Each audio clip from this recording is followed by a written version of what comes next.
on this. But we're going to go ahead and kick it off with tonight's webinar on the 2021 SEO formula. You guys are probably thinking, what the heck, Sean? There's been an SEO formula this entire time.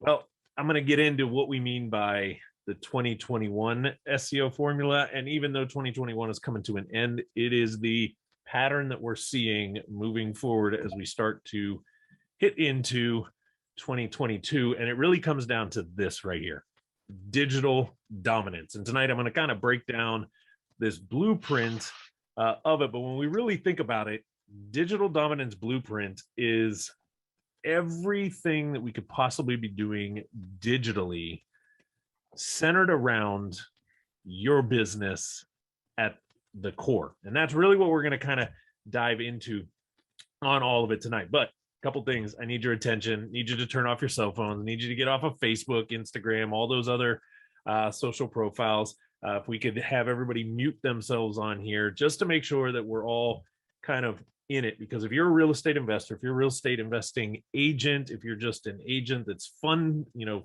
kind of friendly to the investors, if you do anything basically in the real estate space and you're serious about getting better results, driving more leads organically, and the other word that I like to use for organic is free leads, then I promise you the next 60 to possibly up to 90 minutes here is going to be well worth your time to pay attention. But before we get into too much, let's talk a little bit about what I plan to cover here for you guys tonight. Big thing that I want to focus on is the latest updates with the Google algorithm. Now, little fun fact, in case you guys didn't know, Google actually has gone through about 13 different algorithm changes since 2020. I'm going to let that sink in for a second.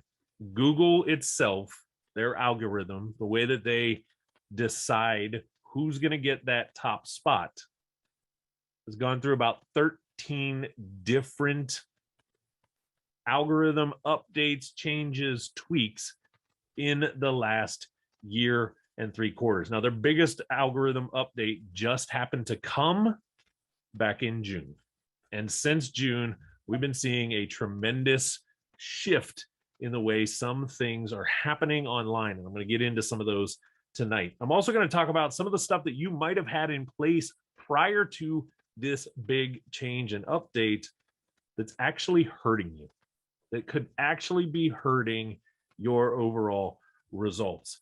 And then finally, we're going to talk about how do you optimize? How do you optimize not just your website, but how do you really look at this from a new formula structure and get out there and take action on it to make the results come. So I'm going to basically end tonight giving you guys the step-by-step blueprint. If you want to take it, model it, go do it, you'll be getting some of the same results that we're getting and that many of our other clients are getting. Now, who the heck am I? Some of you guys I recognize on here. Some others don't necessarily recognize completely. Some of you guys I haven't seen in forever, and it's great to see some of the names that are on here. But who am I and why should you even be listening to me? Outside of the fact that real estate's been in my blood since 2011, I've had 3 different real estate companies, scaled many of those to well over 6 and 7 figures, exited a couple of those, sold a couple of those off, still have some real estate in my portfolio, doing things from a number of different sides. But more importantly, I'm very active in the real estate community from a digital marketing standpoint. This has become my life now. For the last couple of years, I've been speaking all over the country on these topics. I've got articles published in the Think Realty magazine on these things. I'm pretty much accepted kind of across the board as an expert in this space. But the one that I love the most is what we've done over the last 2 years, and that's working with real estate businesses all over the United States. And tonight, what I'm going to bring to you guys isn't just my thoughts. It isn't just what I feel. It's literally what all of myself, my team, my business partner at Top Results Consulting and REI Toolbox, what we've been doing for hundreds of real estate business owners now over the last year and a half, and really dialing into what we've seen change in the last 2.5, 3 months, and why that's important as we start to close out 2021 and shift into 2022 on there. So I'm going to ask this question. I want you guys to go to the chat box. Let me see if I'm able to pull it up to see it. There it is on my other screen. Put a 1 in the chat bot if you guys, in the chat box, if you guys think SEO still really matters. If you don't think it matters, throw a 2 in the chat box. Throw 1 down there if you think SEO matters. Or did possibly this Google algorithm change that? And if you don't think it matters so much, throw a 2. I see a bunch of 1s coming in, which explains why you guys are here. Simple answer, you're 100% correct.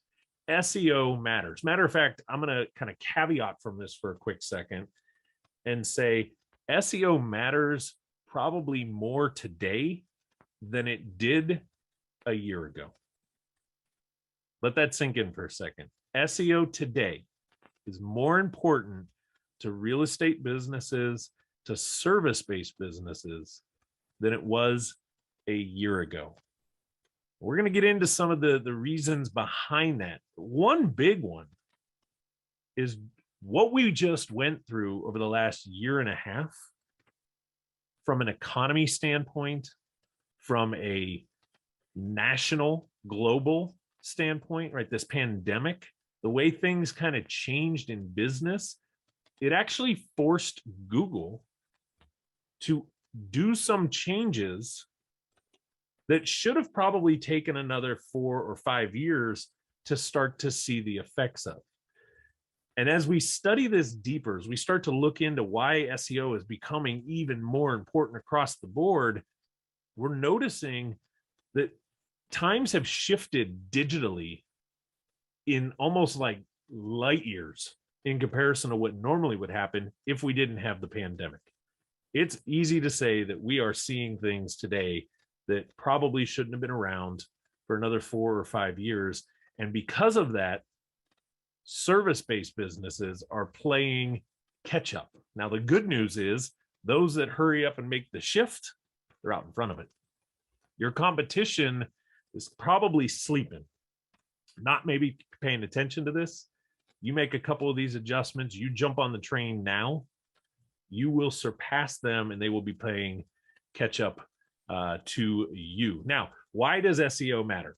All right, when we look at a basic Google search, even just the search, the way that the results are coming back in these searches, Google has drastically changed in the last year and a half to even just the last few months, the way that they publish the results. And I got a couple stats here, but right now on this screen, you're kind of looking at a typical basic Google search, right? We got a couple ads at the top. We've got what's called the map pack in the center, which is really stemming from the Google My Business side. We're going to talk a little bit about that towards the end here. And then we get into our organic section. Now, why is all of this important? When we really look at this, 71 to 75% of the clicks on a Google search fall between that map pack and the first couple organic. There's a joke running around right now in the SEO world, in the digital marketing world, that says if you want to murder somebody and hide their body, the best place to put it is on page 2 of Google. It'll never be found. The reason why is very few people even get past the 3rd, maybe the 4th result in a search before they go back and they refine their search.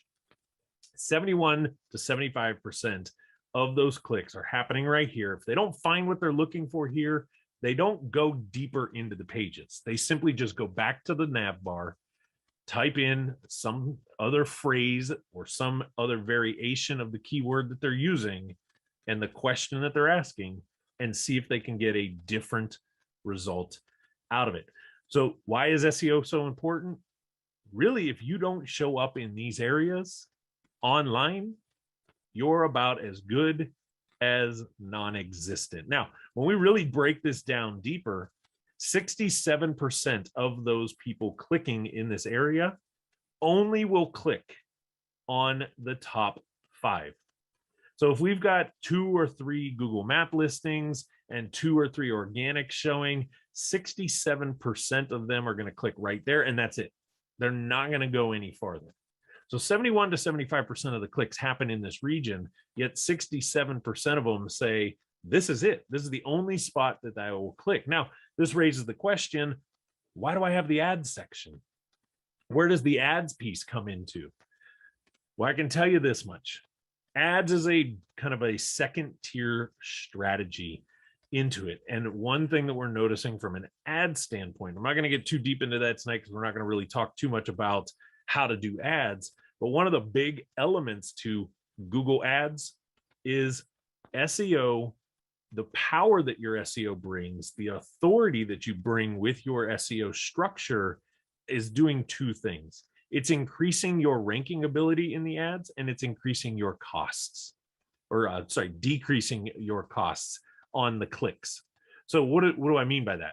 When we focus on the SEO element and we can get ourselves in the Google Maps, we can get ourselves in one of the, what we call the golden 3, top 3 spots of the organics, and then we're ready for the ad side of things. Even though the majority of people aren't clicking there, if I can just show up in the ad, be inside of that map pack, and be inside of the organic side, that is the winning formula. But it takes having strong SEO structure to get the first 2 elements so that we can really tack the ad element on as a bonus. So this right here is what we do for all of our clients while we're working with them at REI Toolbox and at Top Results Consulting. And I got a couple kind of highlights or case studies that I just want to share with you guys so that you guys can see how impactful them being able to focus on their SEO, what it's done for them in their business as of late. So this is Liz. Some of you guys may know Liz and Marie out of the Phoenix market. Liz happened to post this not too long ago, a couple weeks back, actually. She's like, it actually happened. It really happened. We got a lead that found us on Facebook because they actually showed up after this person was actually over on the search engine searching for iBuyers. They then went to our website, watched a video, put their information in. We followed up, and she goes on to talk a little bit about this. And really, this person came to love them because of all the stuff that they were finding out about them once they found them online, and they kind of got into their ecosystem, so to say. Chrissy, this was a big one here. She's like, hey, huge shout out. I'm so blessed. I took a leap of faith back in April. God's absolutely come through. I have a mentor, JP, who trained me, guided me, advised me, and led me to Top Results, doing just what they do. Sean and the Top Results team completely renovated my website, where I've received several leads already from the page. Simply because of a better structure, we were able to get her showing up. And I believe this actually happened in like under 30 days of her working with us. She all of a sudden was showing up, got leads in, and started to lock a property under contract. This here's actually a video in our private client page that my business partner Roger did, giving one of our clients, John May, a huge shout out. 30 days after getting his site live, we started to do some research on John and his company, Rilo Homes, and they were already starting to show up and rank in the majority of their cities for some of the most strong keywords of real estate, things that we all know. We buy houses, sell your house fast, get cash for my home today, these type of things. Kim up in Chicago, I love this one. She's sitting outside of a property that she actually got the organic lead from a seller who did a Google search on one of their locations and found them. Turns out this person actually had 2 properties to sell. She was making offers and moving through. Again, free lead that came in simply because of the site being done right. Again, Roger giving a quick video shout out and video highlight, breaking this one down. This one was really cool. JP, some of you guys actually know JP, primary business is in New Jersey. This video here was talking about how we launched his Florida locations. He was ready to go into a new market, and within 24 hours of launching into new cities, his new city pages were already ranking for the top 3 spots. Currently, almost all of his Florida pages right now, he is dominating, owning the #1 spot. And JP's currently seeing a handful of leads a month coming through his website from his different areas and some of the different pages that we've been able to get up to the top of the charts. Leads coming in, opportunities being made. So I think it's pretty safe to say, yes, SEO still matters. It's still something as a real estate investor that you want to focus on. So what do we need to really focus on? I'm going to dive deep here. This is a screenshot of one of our clients, Mav Property Group.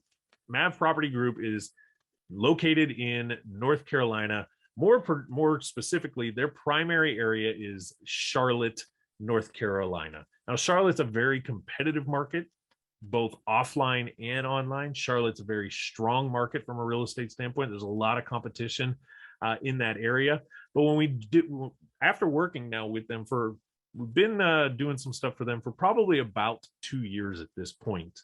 When you do searches like "We Buy Houses Charlotte," you can see this little green box down here. They're currently showing up #2. Now, they haven't quite made it into the map pack. You notice the map pack above. They haven't quite made it in there, but they are showing up in #2. When we do searches like "Sell My House Fast Charlotte," that keyword, they're owning #1 in the search query for that keyword.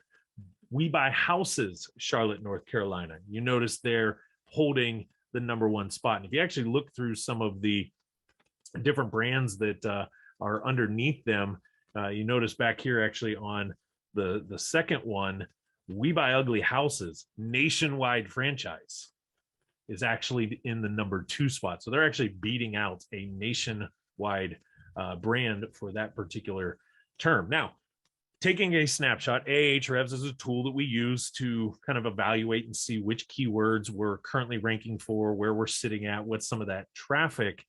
If we start to look down, go all the way to the far right-hand column, it says position, and start looking at those numbers right there and pay attention to just how many of them are ranking at #1, #3, #2. And this is just a quick screenshot. There's pages and pages of this on there. But if I look at that right-hand column, position #1, and then I come over to the first column where it says volume. The volume is telling us how often per month that search term is being searched. So we notice "We Buy Houses Charlotte, North Carolina" is being searched 200 times. And they are currently in the first position. So that means every one of those 200 times that term is searched, they are the #1 result coming back. You guys let me know, if we only had that one search term, if you had 200 chances for people to see you, go in the chat and let me know, do you think you would get some eyeballs if you were sitting #1 and 200 people are searching for that? All right, and then we come down a little bit farther on this list, and you notice there's a search volume of 700, and it says "home buying company." Very broad keyword, but "home buying company" is being searched 700 different times. And notice they're in spot 13, which is actually just off of page 1. This has actually been a term that we've been slowly trying to move them forward on to get them up there. But if I were to look at all of those column #1s or position #1s, and then look at the volumes of each one of those and add those up, we're talking a couple hundred opportunities for people to see our business every single month. And when we take a look at it from a broader standpoint, they're currently ranking for 431 different keywords, and they are currently receiving about 335 pings of organic traffic to their website a month. Stop and let that sink in for a second. I talk about this to our clients all the time. Your website is like a brick and mortar store. If I put 335 bodies a month in your brick and mortar store, do you think you would sell some product. Absolutely. Now imagine having 335 people hitting some facet of your website every single month. Chances are you're going to get some phone calls. You're going to get some form fill outs. You're going to get some people naturally reaching out to you who found you in one of these searches for one of these keywords that came up. And I don't know about you guys, but a free phone call or a random form being filled out on my website that I didn't really go and find them or force them or try to beg them to discuss anything with me makes me excited to do business. So what are some of the big changes here? What are the big changes that are allowing our clients to get out in front of it that I want to give you guys the tips behind it? The big change out of the gate, number one here, you can no longer get away with duplicate content. Why am I bringing this up? In the past, it was okay to kind of mass duplicate a lot of things online and maybe just change a handful of them. It's actually my third one, or it's in my other part over here. An area where people would duplicate is, I used to hear some people teach this and it kind of bugs me. They'd say, hey, go copy this person's blog that's ranking number 1. Go copy it, put it on your website, post the link in the blog to the original blog to cite it and give it credit. But just by you having it on there, you would also get some traffic to it. And this worked back in the day when Google really wasn't that savvy and that smart.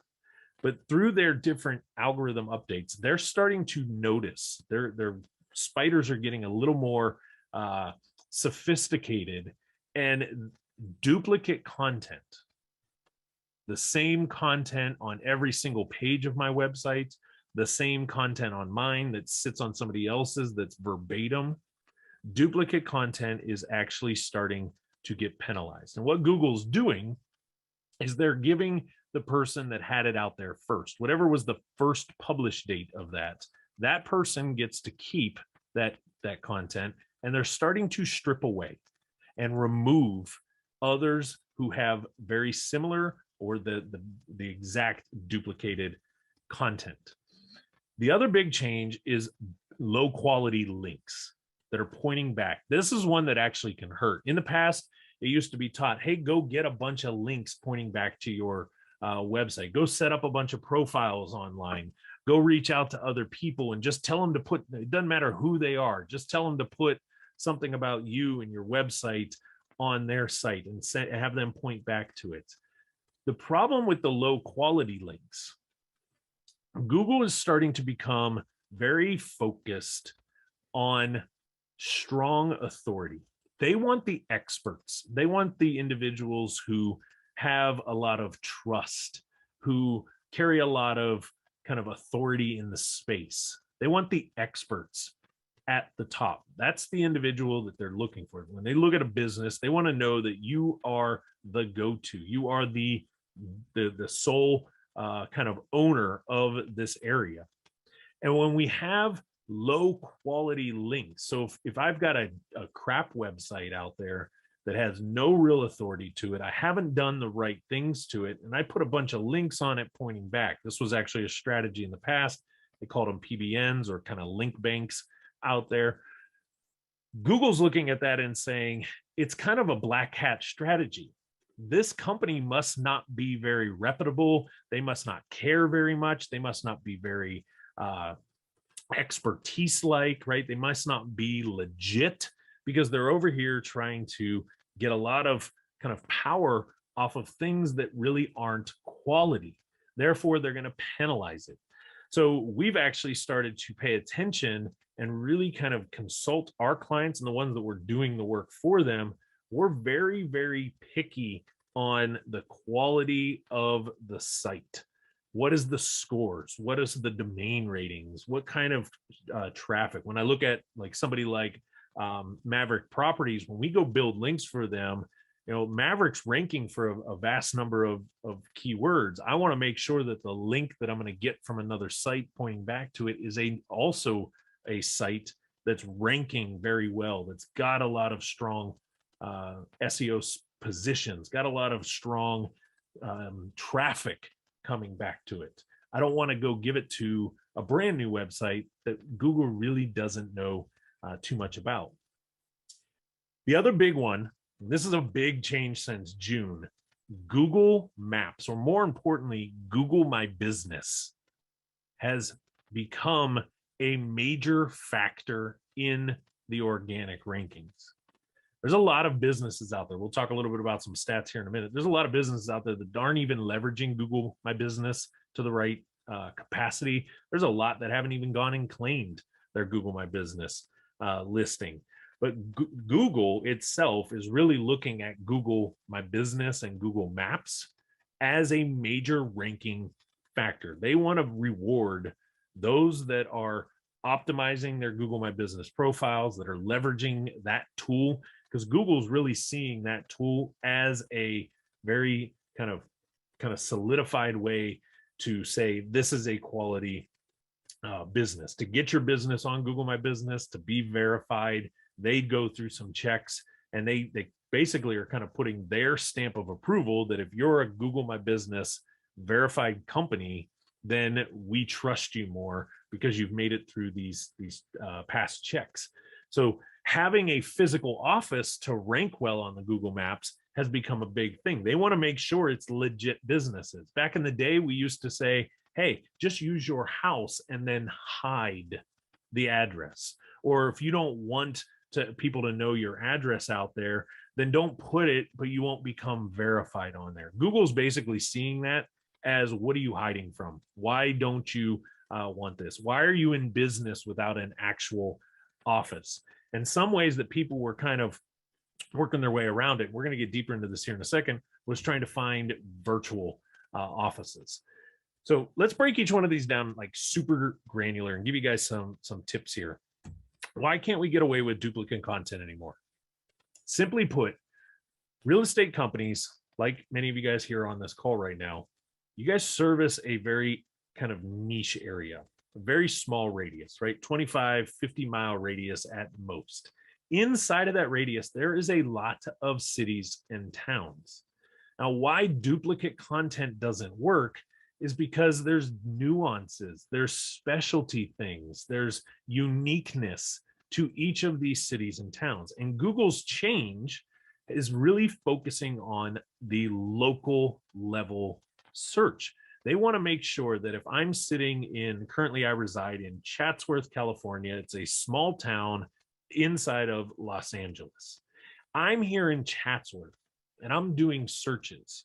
They don't want to give me something that's closer to Long Beach or Santa Monica, which is going to take me 45, 50, 55 minutes to get to. If there's a business that does that exact same thing right here in the Chatsworth area, or what we call the San Fernando Valley, they are focusing on making sure that those search results coming back are pinging the closest to the searcher. So duplicate content doesn't work because there's some specialty things for the Chatsworth area that wouldn't be the same if I went to Hollywood or downtown Los Angeles or out to the Santa Monica area. So we need to make sure that the content showing up, or the information about that specific search query, is as specific to the local area as possible. Now, it used to be very commonplace to just set up a bunch of pages, especially for each city, and just keep everything the same, but only change the city name. That actually is starting to hurt. It goes back to this duplicate content. Google doesn't just want the bare bones basics. They want the individual components. They want the details around it. I always kind of remind people, remember who Google's customer is. Google's customer is the searcher. It's you and I sitting down, grabbing our phone or tablet and opening up Google to type something in. That is their customer. They need to please their customer. So when I or you search something, I expect to get a solid answer back from Google. If I'm searching things and what they give me is kind of bland, dry, not really anything specific, it's surface level at best. It's kind of like the 50,000 foot overview, but no details behind it. I'm not going to be happy. And if I get too many of those, I'm eventually going to say Google sucks, their information's terrible, and I don't want to use the platform anymore. So Google's really focusing on me. They're really focusing on pleasing me, the searcher, to make sure that if I search something about an area, I get the specifics that I'm looking for. This one here, we just actually did a podcast episode earlier today on our WebBuzz podcast around this concept of multiple micro sites. This used to be called squeeze page sites, landing page sites, single paged websites. And this was a strategy. We'd set up a bunch of these all over the place, target different cities. It basically was the same content on it, but the URL was slightly different to try to target a bunch of different places, kind of thing. Google's, again, I go back to the user experience in essence that they're really paying attention to. They don't want me landing on a single page style website or a little micro site that really has nothing but that one thing on it, because the experience for me is bad. If that wasn't the right fit, I have nowhere else to go but to go back to the search, try again. And then I go back to, if I continually have to do that and I become frustrated, Google has a higher risk of losing me as a client on the platform. Pages must be unique from one page to the next, and really from one site to the next. So if you see a site out there that you really like, it's not as easy as just going and copying it and putting it to yours. There really needs to be some uniqueness. So what is unique in this case? Am I saying we got to completely rewrite everything? Every single word has to be different? Absolutely not. However, I'm going to use Mickey, who happens to be on the call right now, as an example. She's one of our clients. She's all the way over in the Baltimore, Maryland area. Now I'm out here in Los Angeles. We're both real estate folks. She does a bunch of real estate that way. I maybe, let's say, do real estate out this way. I might like her design. I might like her layout. I might like some of the information that she put on there. I can replicate some of that. I can use some of that stuff. However, I need to make sure I also bring in a unique element. I, as Sean, am completely different than Mickey. I look different than Mickey.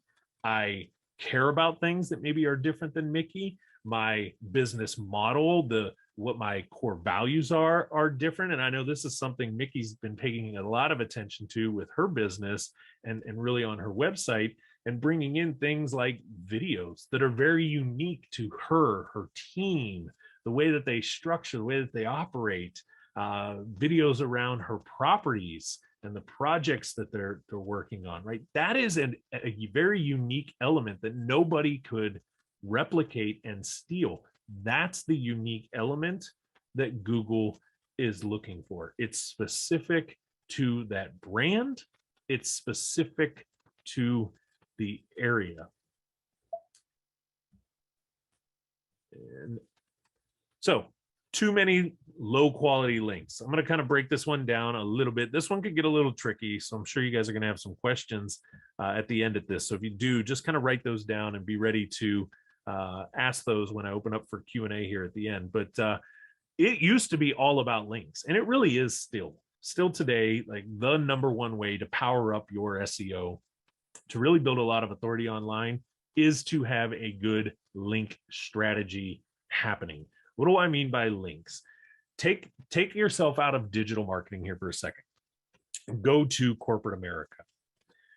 In corporate America, if you're brand new to the business and I'm brand new to the business, and we both on paper have the exact same skill sets, we've been to the same school, we have the same certifications, we have the same exact test scores, right? Paper wise, the only thing that's different is names. But the difference is when you and I are applying for this job, everybody from the CEO of this corporation down to the hiring manager knows your name. They happen to know who you are. None of them know who I am. The person that's going to get that job is the one that's best known. Even though we're both the same on paper, our skills are a dead match. The reason you're going to get the job over me is because there's instant trust in the fact that they know you and they don't know me. Therefore, they're going to trust you more than they already trust me. Now, step back into the digital world.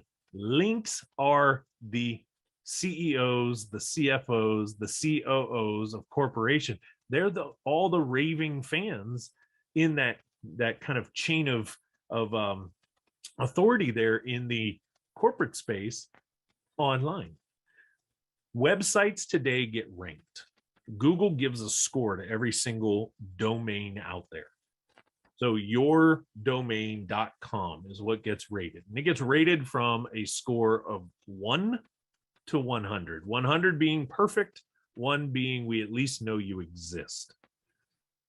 If I've got a bunch of websites that are raving about me, that are linking to my website, and they have scores of 10 and 15 and 20 and 30 and 50 and 70 and 80, I'm going to get Google's attention. They're going to trust me faster because those sites that they already trust well are pointing at me. It's kind of like the corporate chain all saying, I know this person, therefore we should probably take them on because we kind of know them already. I'm gaining the kind of the fast track in corporate America through their vote of confidence. Online, the same thing. I'm gaining Google's fast track with the vote of confidence. But the difference today is low quality links are actually hurting. So when we look at a link strategy campaign, we're really very particular that we don't want too many 10 and 15 scores. We want a good blend of the low 10, 15s. We want a blend of the 20s and 30s. We want a blend of 40s and 50s. We want to make sure we're going after and getting the blends of the 70s and the 80s so that we have a good blend across the spectrum. And we're not just stacked up with thousands and thousands of links, but they're all low quality, 10, 12, 15, this type of thing. Now, the good news is the Penguin update kind of addressed this on there to where Google is starting to kind of get rid of websites that have really, really poor quality scores. So if a spam score got too high, even though they might have had a decent domain score, if things like their spam score gets out of control, or if they start noticing that the structure didn't kind of fit what they're looking for anymore, they're kind of getting rid of those changes on it. So it's making it easier to identify good quality sites. We just got to do the work to get to them. The other one is, this is more for you guys to go do here, is go and do a review of those websites out there that have your stuff on there. More really, it's around sites that have profiles. I know when we sometimes build business credit, we got to go create a profile on this particular company or go to this website and fill this thing out. And we end up putting things like our business address, our phone numbers, our website, because it asks for these things. Well, if some of those are actually bad and not really of quality, those type of links coming back could actually kind of hurt us. And you'd actually want to go and remove those type of profiles. This is something we do a lot for our done for you clients. We're always reviewing which links have we built and double checking the qualities of those locations and making sure that we remove anything that's of a low quality score. This one here, I'm going to get into a little bit deeper here in a second. So number 3, this one here is the one that ties to the Google Maps. And I'm going to spend a little bit more time here. And we're going to talk a little bit more about how to really rank on Google Maps because it is that important to it.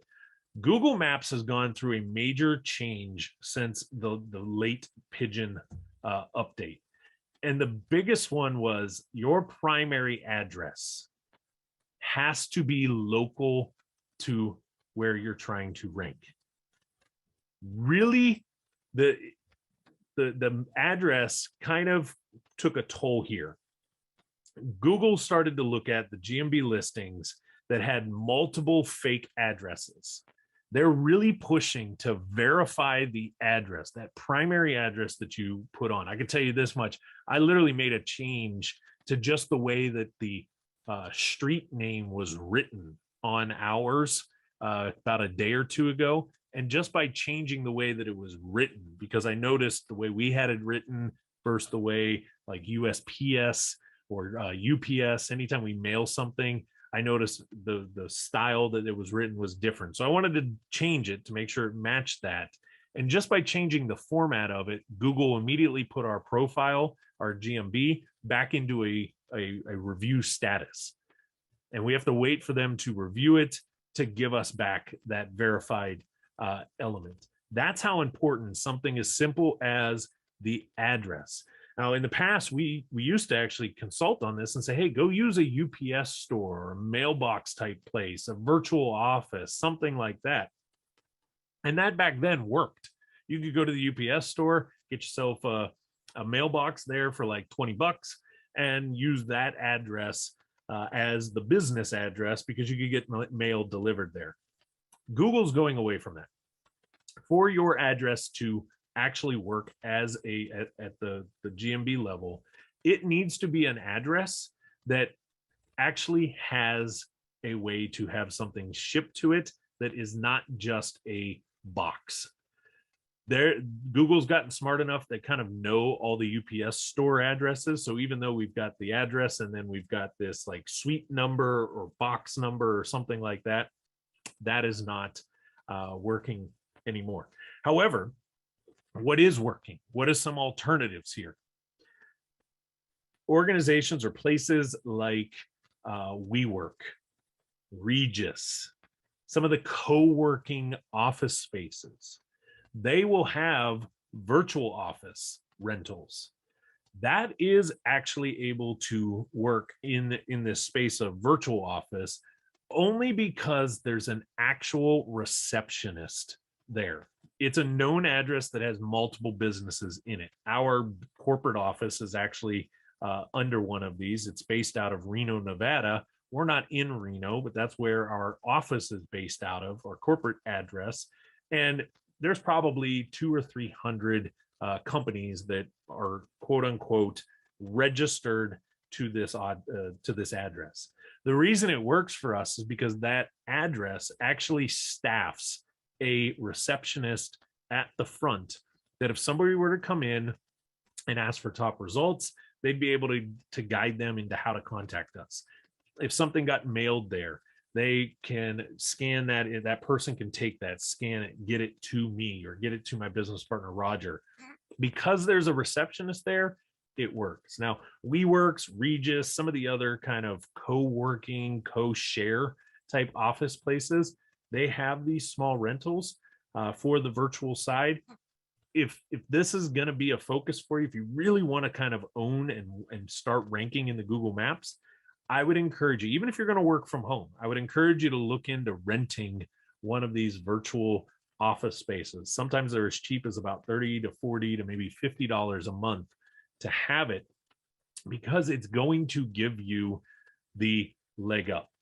The other way to do it is to use your home address and let the address be shown if you're going to work out of your house. The difference here is Google understands, especially since the pandemic, that more and more people are working remotely. They're working from home. The difference is they're rewarding commercial level offices over residential home offices. So by having that residential address up there, it's going to get through. You'll be able to verify it. It will help. However, it would give you better power. It would give you a better kind of trust with Google if it was a commercial level building. So something to kind of jot down. I'd encourage you, look into your area, see if you guys have one of these like WeWork, Regis. There's probably 20 or 30 different brands out there now of these co-working, co-share spaces, and see about getting maybe a virtual office at them. They've got a number of other ways that they do their rents as well on there. I already talked about this here, using the home address, but then have the address hidden on it. This is like a major no-no to Google. It's an immediate flag to them where they wonder, what are you trying to hide? Why'd you give us the address enough to verify it, but now you don't want to have it visible for other people? What's going on? And that simple just hiding of it kind of triggers a red flag to them. So what are some of the other things that have changed here? Old-fashioned SEO is no longer effective. Back in the day, we used to do stuff like just keyword stuff the crap out of a page. Just use a bunch of keywords. You've probably been on some of these sites in the past. You start to read it and you're like, I have no idea what that just said. It just said a bunch of words. That used to work to ping the algorithm to get something to rank. Now it's completely against. It's really looked at as like a black hat strategy, and Google's actually removing and penalizing and getting rid of each of those. The big one that I want you to take away from here right now on this slide is the new SEO approach really requires you to focus on the user. If you guys start to listen and pay attention to the individuals who need what you kind of do in your business, within your marketplace, in your style of real estate, if you pay attention to that and you develop, design, publish, put things to your website that is leading with the user first, meaning it's going to focus on the user primarily, not so much focusing on getting me business, you will satisfy Google. You will look good to them, and they will start to reward. I go back to this. Google wants the user to be able to get to your asset, whether that be a page, a blog, something, a video. They want them to be able to get there and find value. Find value so much that they click from that to something else of yours, and then to something else of yours. And when Google starts seeing users coming to your assets and not just consuming quickly, but going deeper into your process, going to more of your pages on your website, spending time on that website, they see you as a value to the user. And that's a bonus to them, because that means other users will find value in you as well. Therefore, they're going to pull you up in the rankings quicker to make sure that when somebody searches this thing again, other people find you just like this person did. So what are some of the new ranking factors here? What are some of the factors that you guys really got to pay attention to? First one is click-through rate. What do I mean by click-through rate? Click-through rate is very simple. When I do a search, the search query comes up. The click of that first ranking, second ranking, third ranking, by me clicking on it and going to look at it, that is a click-through. It's also what I just talked about. If I click onto that, let's say you wrote a blog about stopping foreclosure in whatever, Los Angeles, California. And I happen to be searching for that. I land on it. I see that search result. Boom. I click on it and I start to read that blog. And through that blog, you're also telling me about other things that you have, or other ways, other information on different elements of the foreclosure piece, and they're hyperlinked. And I start clicking on those to go check those ones out. And then I click on another one and go deeper into it. This click-through rate is the leading factor for Google. It's almost like just tickling Google, saying, hey, pay attention to me. They love me. They're clicking on everything that I give them. The other one is scroll rate. Scroll rate is basically how far down the page do they scroll once they get there. The farther down a page they get, the more valuable you look to Google. Google's looking at that as there was obviously something that got their attention that forced them to scroll. And the farther they're scrolling, it means they're more engaged in what you have. So scroll rate is another really big one. Time on page. Time on page is just what it sounds like. The longer they spend there, the better. So if I'm going to write a blog article, or if I'm going to write a pillar page on my website around a specific service that I offer, I don't want to write 2 or 3 sentences, because that's only going to take somebody about 20 seconds to read it. I want to write something that's very valuable, that's knowledgeable, that keeps their attention, that's maybe something that's going to take them 2 or 3 minutes to read through. Because if they're sitting on my website for 2, 3, 4 minutes reading this, they've scrolled down the page, maybe there's some other stuff in there that they clicked on. We're starting to stack a lot of these ranking factors now to really get Google's attention. Now, the number one factor that will hurt you the quickest is bounce rate. Bounce rate, this is something I encourage you guys to watch very, very closely. What is bounce rate? It's this simple. If I land on your website and 2 seconds after getting there, I realize, oh, this wasn't the one that I wanted to click on, and I clicked the back arrow, and I did nothing else on your website. I didn't scroll, I didn't click on anything. I barely stayed there for about 2, maybe 3 seconds max, and I backed out of that search. That is a bounce rate to Google. If the bounce rate gets too high, Google starts looking at it as, they start to kind of question, we're not really sure what you were putting in here that got our attention to rank you for the search terms, because nobody's finding any value in this page. They're jumping right off of it. Therefore, we don't even want to bring it up anymore. And they almost ignore it from that point forward. So bounce rate is something you've got to watch very, very closely. I always encourage our clients to try to keep that bounce rate beneath 30%. The lower we can keep it, the better. But if we start getting above 30% bounce rate on our websites, we've got to start to question, what are we doing? Because it's going to start to give us a negative effect. The other one is number of citations, which is really just other platforms out there. Yelp is a citation.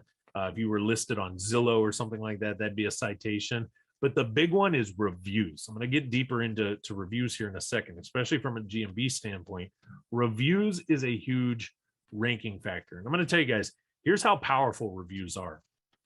When Roger, myself, and a couple other of our clients, we were just in Baltimore a couple weeks back, and we were trying to figure out, where do we want to go for dinner? We're in Baltimore. We know it's crab town, right? Everybody loves crab there. Crab's the number one thing. We're trying to find a good seafood place.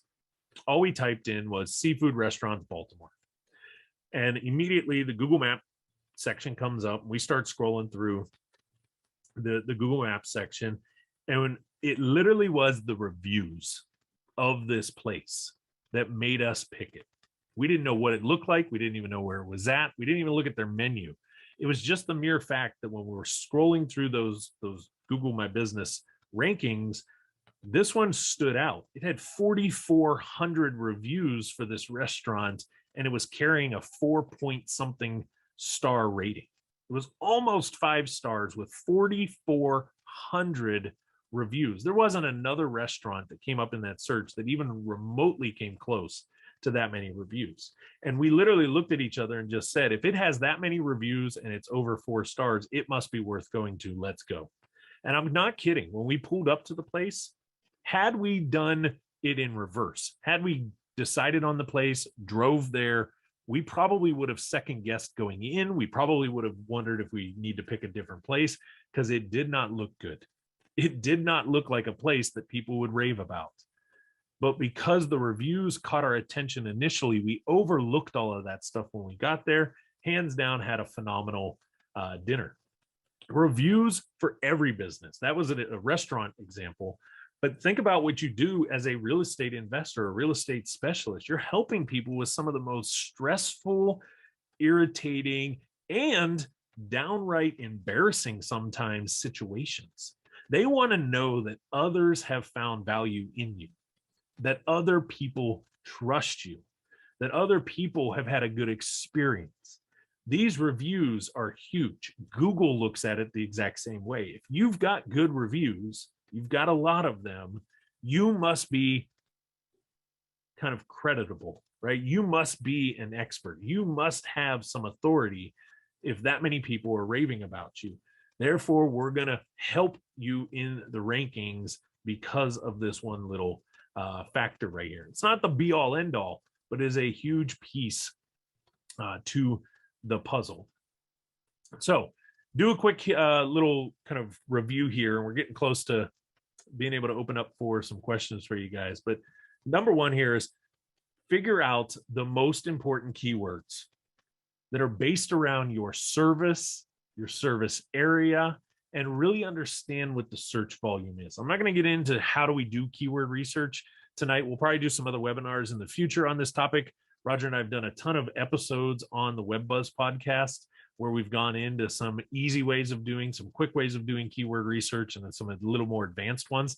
You can go over to topresultsconsulting.com, click on the podcast tab, and go back. I think it's episodes number 2, 3, 4, somewhere in that range, where we did a really deep dive into keyword research on it. But you want to figure out what are the most important keywords and the volume around it. You're going to use tools like Google's keyword tool, WordStream, SpyFu. Some of these are paid ones. Some of these are free. Google AdWords, these type of things to do that that search. From there, you want to make sure your website is set up with very unique pages targeting those keywords, unique content around those keywords specific to your service and your service area. Our rule of thumb is you should at least have a page for every single one of your services. You should have a page on your website for every single area that you're going to do business in. And you should have very specific pages for your unique niche of people that you're really kind of ideally focusing on, all of them having very specific keywords to them and very specific information for them. Number 3, you want to optimize your website thinking about the user. Go through your website as the homeowner that's stressed out, that's frustrated, that's up at 2:30 in the morning. Put yourself in their situation or their shoes here for a second and go through your website and ask yourself, if I was dealing with bankruptcy, foreclosure, probate, whatever it might be that I want to focus on, if I was in that situation and I landed on this website, would I get value out of it? Would I feel like I got enough? Or would I feel like I need to go somewhere else? If you're answering it with, I got to go somewhere else, then start identifying what are the areas of your website that you need to improve. Go do the keyword research, start building the different elements, start enhancing and kind of optimizing those areas. You also want to optimize your site for what's known as on-site optimization or on-page SEO. This is leveraging the keywords that you just found to put on there. And that is different than off-site optimization. Off-site is stuff like YouTube, social media, other platforms. At the beginning of this, I mentioned I have articles published in the Think Realty magazine. That's off-site optimization. I have articles out there on somebody else's platform that are building my authority and trust and pointing back over to us as a way to help optimize our side, but it's not just on our website. More importantly, I can't emphasize this one enough, track your results. Every 30 days, we dig deep into the results of our clients. And when we're working with them in our more advanced packages, more of our one-on-one services, every month we're taking a look at this and we're bringing the results out and showcasing, here's where you were at last month. Here's where we were able to move it before. Here's how much search traffic we got. Here's how many pings to the website we got. Here's how many forms we noticed got filled out. Here's how many people were clicking phone numbers. Here's where your Google My Business is at. Let's take a look at the analytics behind Google My Business. We're always tracking to see if the adjustments we're making are giving us better results. And if not, we want to adjust differently to try to get a better result out of it. Now, strong on-site optimization comes down to this. This will, if you follow this, Google will start to really love you. Strong websites with good content and user experience. UXO versus SEO shouldn't be the kind of equation. It should be user experience with the search engine optimization in there. How do I use keywords but deliver value? This is where I always go back to think about what is it that they need to hear the most and tell it to them, give it to them, put that information out there, because that will benefit the user. They will feel better. They'll do more for around your assets. Google will reward you for that. How do we do it? Leverage stuff like multimedia. That helps improve on-page time. This is a little inside trick, little inside tip for everybody. Hopefully you guys kind of take this one and run with it. We teach our clients all the time, go do video. If you're going to write a blog article on, let's say, stopping the foreclosure process, don't just do the blog, but also shoot a video, upload it to YouTube, which happens to be owned by Google, second largest search engine out there. Upload it to your YouTube channel, and then take that video and embed it on the blog. The reason we're doing this is it's improving the amount of time somebody might spend on that. Some people will skim the reading. Others might want to watch the video. If you've given them multiple ways to consume this, you're improving the likelihood that more people will be able to get value out of it. If I only write and everybody coming to my website hates reading, I'm not bringing much value. It doesn't matter how great that article is or how great the information is. They don't like to read. They're looking for a video. So by having the video on there as well, this is a way of improving that UXO, but it's also giving us another opportunity to use the keywords to tell Google, in this case, over on the YouTube side of things, that we have an asset around this phrase that can benefit people. I talked about this one before. Another strong kind of user experience piece is pages for each of your services. Don't compile everything into one page and talk about everything that you can do as a real estate investor. Break that out. Have individual pages, individual articles around the different services. Same thing for your cities. Out of the gate, we help our clients optimize 6 primary cities right out of the gate.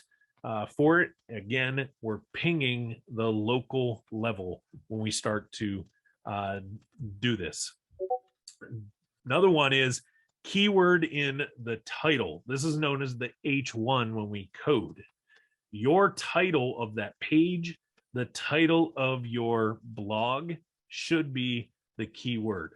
One of the biggest no-nos that I see and why people are struggling in the real estate space, there's a particular platform out there that their homepage, the H1 tag, the title of their homepage says, get your dwell score. Google is basically relying on that title to tell them, what is this content about?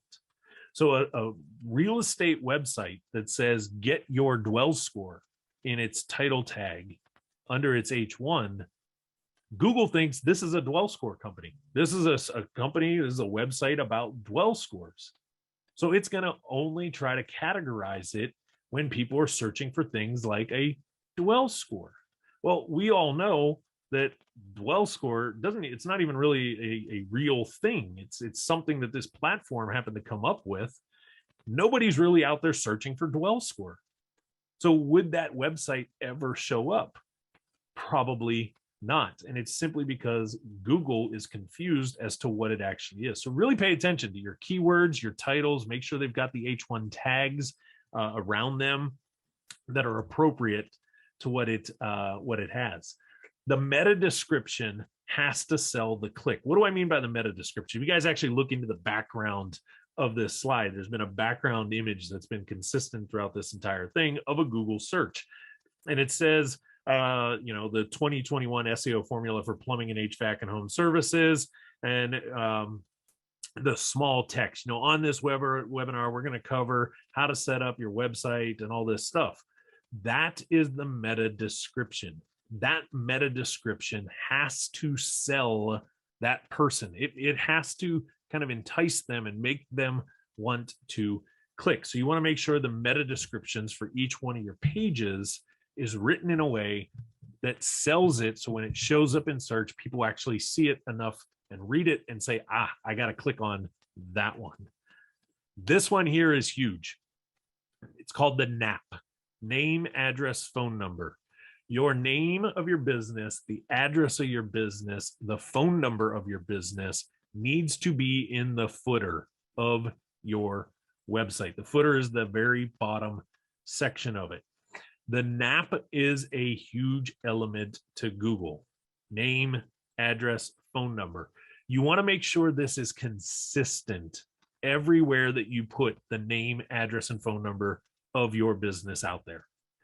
If it's on Facebook one way, it's on your website a different way, you put it in a YouTube description a different way, you open up a profile online on another platform and you put your address and everything else into it completely different, or you use a different phone number here, a different address here, or you name your business different elsewhere, it starts to look like a completely different business to Google, and they can't draw the correlations to all of it. You want to make sure the name, address, and phone number is the exact same in every footer page of your website and everywhere that you're putting it out there in the World Wide Web sector. This one here, this is the one that really brings kind of what I call the ammunition to your website. If your website was a really good machine gun, blogs with ongoing updates, basically a good rule of thumb is minimum one blog a week.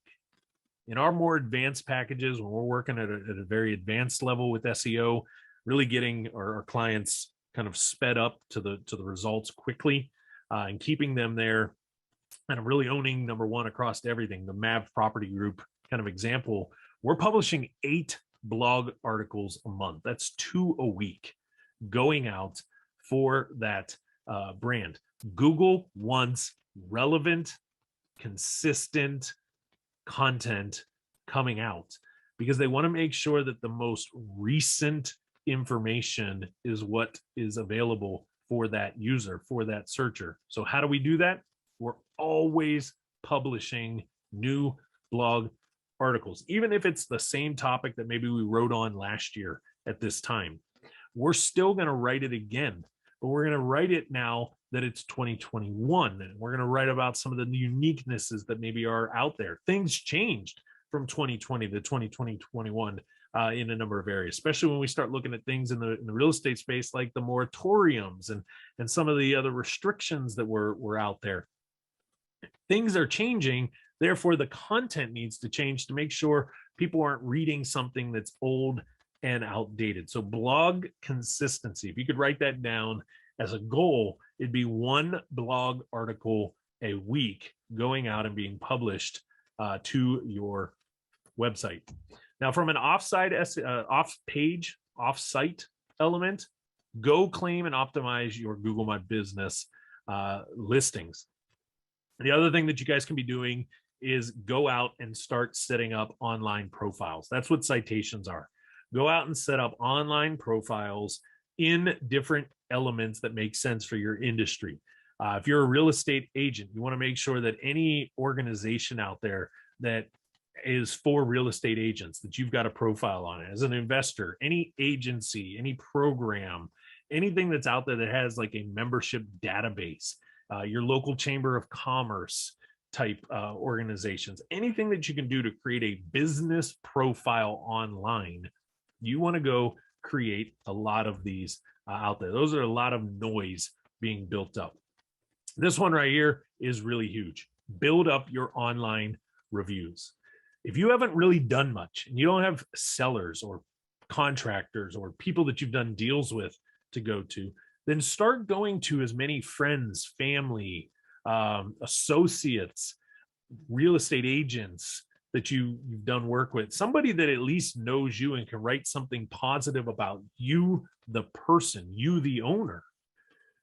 That's going to help. The goal would be just get as many online reviews as possible and always be focusing on getting those reviews. There's never a number that's okay, I kind of hit that number, I'm good to go now. You're always wanting to get more reviews. This one here is a little bit more advanced. It's a little trickier to do, but you want to start building authoritative kind of links coming back to your website. This one here is a strategy. We actually go out and kind of recruit, in essence, sites that are looking for content, that we can produce the content for them with the kind of understanding that we're going to put a link back to one of our clients' websites on there to help get some power. There's a lot, especially in the real estate space, there's a lot of kind of basic information style websites where they're relying on people like you and I, businesses who have something good to say. We've got some expertise. We can write about some things. We can produce content around it. They rely on us to provide that content because they're not going to sit and write 20, 30, 40 different articles a week to make sure that their website's always got fresh content hitting it, because that's the sole purpose of their site. We actually go and recruit. Now, when the authority score of those type of sites get to a certain level, we actually have to pay. There's actually a cost that goes into getting that article on there, because if somebody's got an authority of 50, 60, 70, 80, Google really trusts them. They're getting a lot of traffic. There's value to us having that there, and they know that, and that's why they sell the ability to be able to publish to their sites. Now, I'm going to finish with this. The secret to getting ranked on the Google Maps. Everything that I just went over right now, all these different online profiles that you can do, all these different places, all this kind of, like, if we looked at this snapshot right here as the web, this is what's going on in Google's mind. It's seeing you all over the place, and it's trying to draw all the correlations and bring everything back. But the key to getting ranked on Google My Business right now is reviews. Once you set up that profile, once you verify it and become a verified location, and you've got all of your core elements, your name, your address, your phone number, photos of your business on there, and you've got the core element on there, the key behind Google My Business is reviews. The more you can get people leaving you reviews on Google, I get it. Facebook is still a little bit of value here and there, but the Google reviews is becoming more and more the focus. And the faster you can jump on that train, get those Google reviews coming in, the faster you're going to start to see results in that Google business map section, and starting to see the rankings come in. Now, I'm not going to go through each of these as the review. Do want to open up for some questions here in a second.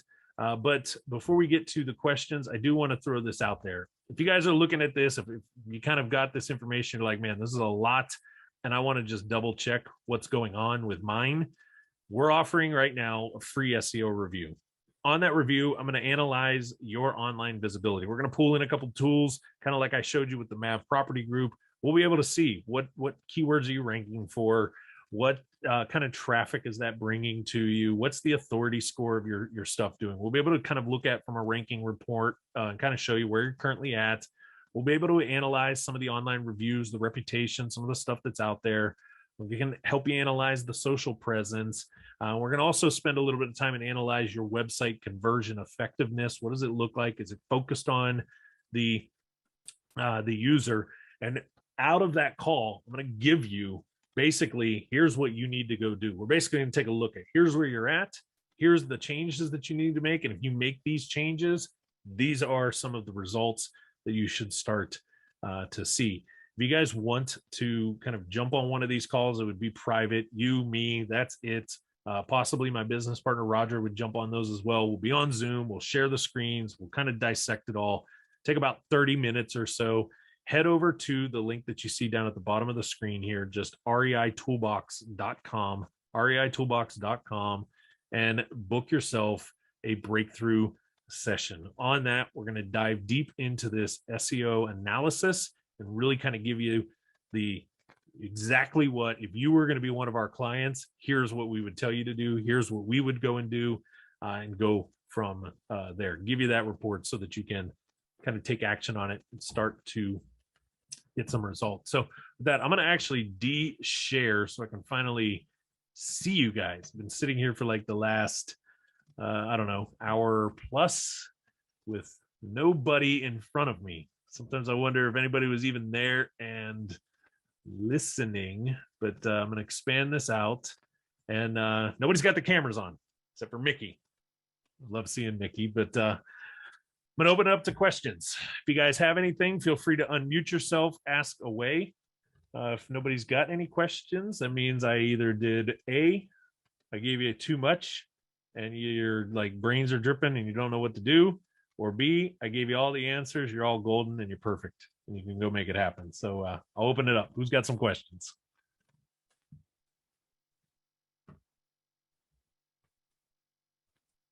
I see some cameras coming on. Does that mean we're going to have some questions?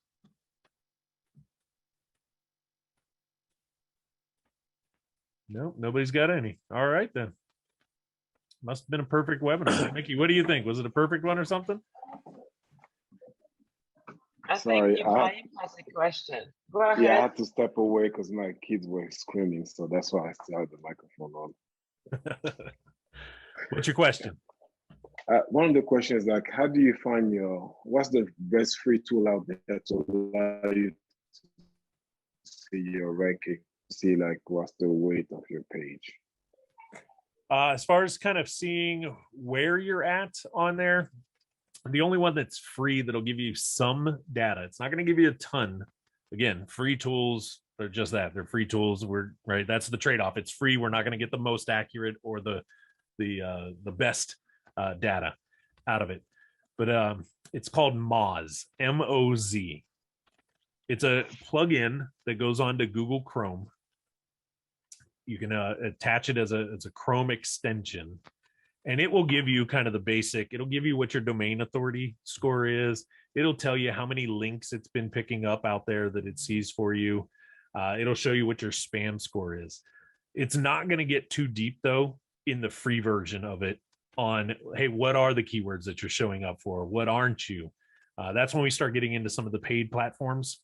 And that's, as an agency, we've got all of these tools. We pay for many of them to be able to do this deep dive into it. But Moz, M-O-Z, just go to Google and type in Moz. You can go get it. It'll be an extension that you can tie into Google Chrome. And then you'll be able to turn it on. And you literally could see this for every website that you ever go to based on what Moz is saying. Now, I will throw a disclaimer out there. Ahrefs is a very powerful platform that we pay for on this. We do see sometimes where they're pretty accurate to each other, but then we see some other times where Ahrefs and Moz are night and day different. Moz is like way behind. It hasn't picked up anything in a while. And Ahrefs has actually given us some really current data. Ahrefs is really good about updating every 30 days or so their stuff. So just a little disclaimer from a free standpoint, but that'll give you at least a snapshot to it. And then, like I said, if you wanted to jump on one of those review calls, we'll be able to pull in some really strong tools and show you right there on the screen. Pop your address right into Ahrefs, and we'll be able to kind of go through a bunch of stuff in about that 30-minute time frame to give you an idea where you're at on stuff. Anybody else? Any questions? Mickey, you got anything? I see you're unmuted. Yes. So you were talking about this. I know we have like several cities, and you were saying not to duplicate the content on each one, right?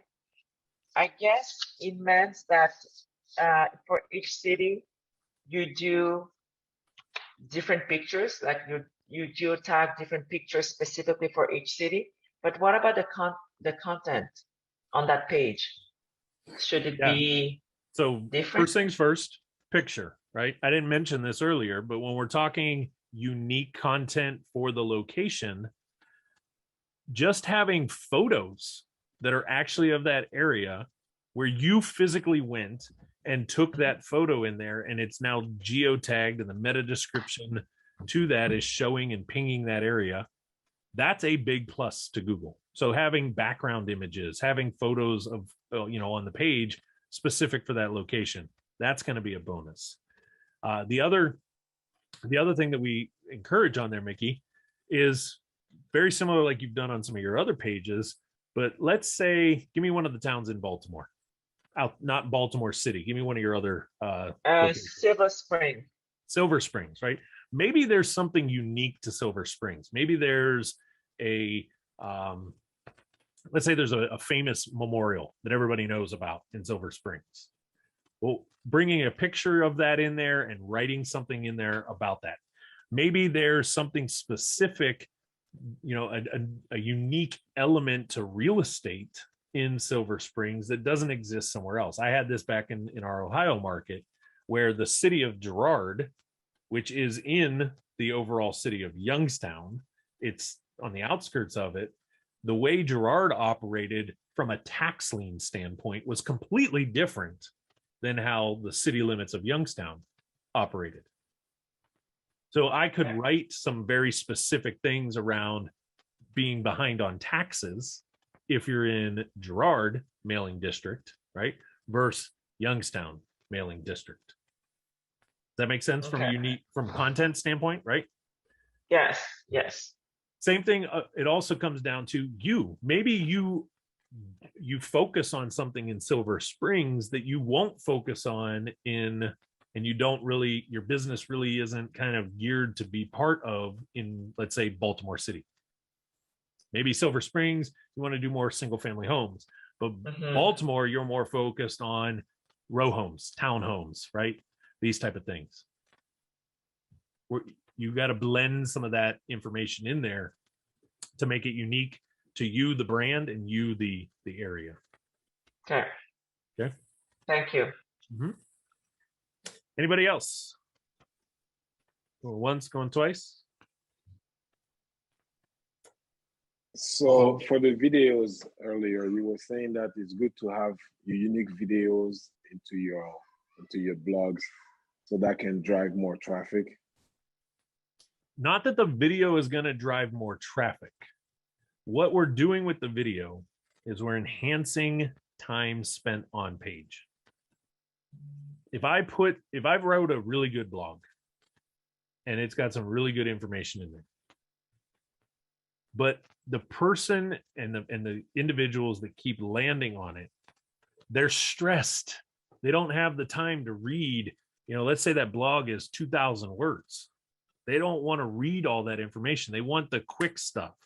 Well, if I've got a 2, 3, 4 minute long video that basically is summarizing everything I just wrote in 2 minutes, they're more likely to click the video and watch the video. But what that does for the algorithm, go back to those ranking factors, time spent on page is a big factor. Google's seeing that as they're there for a while. I go back to the example of your website's a store.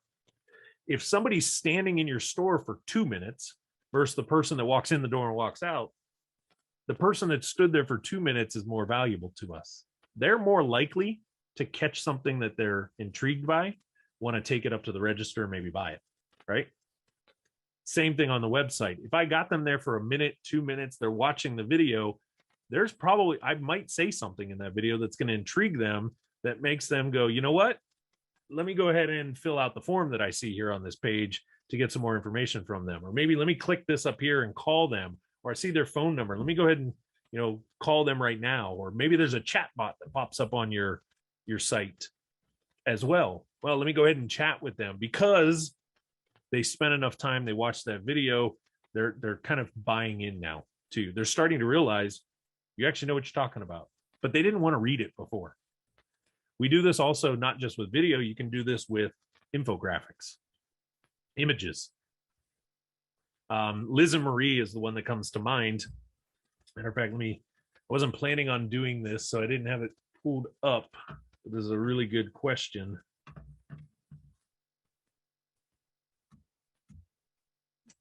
And Marie, let me pull it up and then I will share the screen.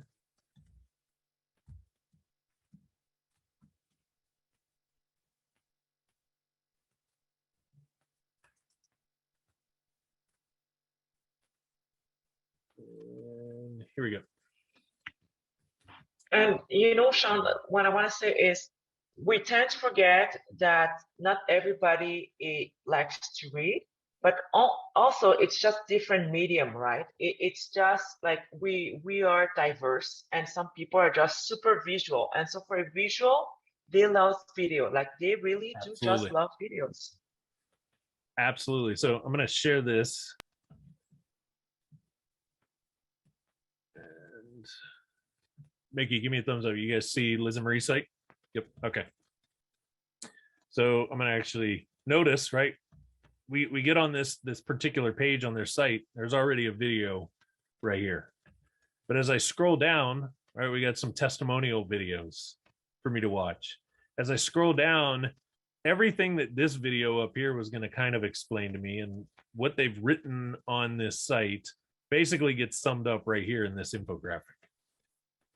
So if I'm more of the visual, I want to sit there and look at it and study it. This right here, it's going to take me a little bit to kind of read through this and understand what the heck's going on here. The longer I sit here on this page viewing this, that's time spent on page, right? But then they've even given me the opportunity to download it, and Google's paying attention that, hey, there's a file behind this action. If somebody clicks on it, they're getting something from this company. Well, they must find value in that for them to want to download it and extract that file that they were giving away. As I come down, right, there's more call to actions here. They've actually turned it into a complete book. They've even turned it into a video series about this. And this is kind of their leading offer. They lead with how they save thousands of dollars when selling their house. But everything on this page is very specific to this right here, how to save you thousands. And what they're doing here is a cost comparison between working with them, selling to an iBuyer, or selling to a traditional real estate agent. And the video explains it deeper. The book explains it as well, right? But you see how there's multiple ways for somebody to engage on that site, and it's keeping me there. There's value there. That will start to rank faster because it's giving Google exactly what they want for the user. That help answer that a little bit better? Yes, it does. Awesome. Anybody else? Anything? I don't see any in the comments, so okay. Well, with that, hopefully you guys got some good value out of it. I'm going to go ahead and stop the